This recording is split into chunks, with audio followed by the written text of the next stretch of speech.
Postoji jedan prag u životu, nevidljiv, ali stvarniji od svega što si ikada osjetio.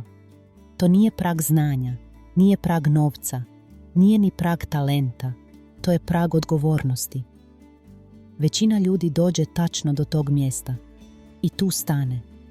Ne zato što ne mogu dalje, nego zato što dalje više nema izgovora. Do tog praga uvijek možeš reći: nisam imao sreće, nisam imao podršku, nisam imao uslove, nisam imao vremena. Ali poslije tog praga ostaje samo jedno pitanje: jesi li spreman da prestaneš da se kriješ?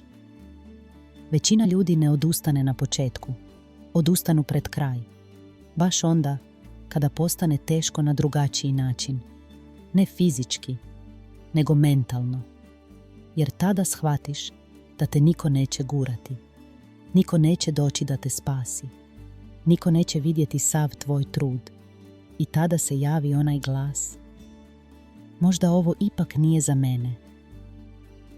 To je trenutak kada većina okrene nazad, vrati se u poznato, u sigurno, u prosječno, ne zato što je lijepo, nego zato što je poznato.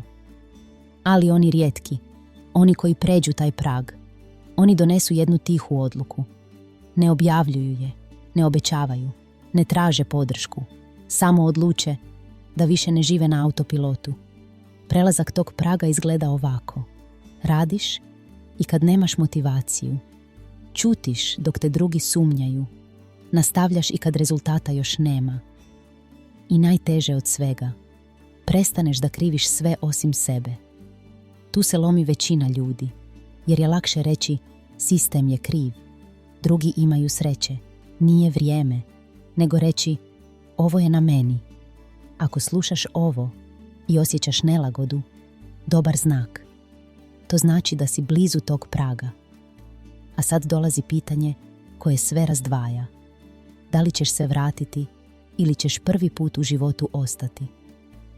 Jer kad jednom pređeš taj prag, više se nikad ne vraćaš isti.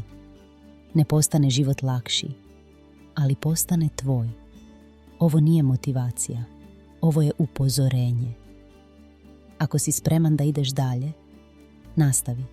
Ako nisi, i to je u redu, ali nemoj se lagati da si pokušao.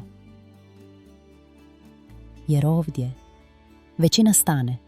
Ako želiš da ideš dalje, ako želiš da izađeš iz prosjeka, pretplati se na kanal Put do uspjeha. Ovo je serijal za one koji su spremni da pređu prag i više se ne vrate nazad.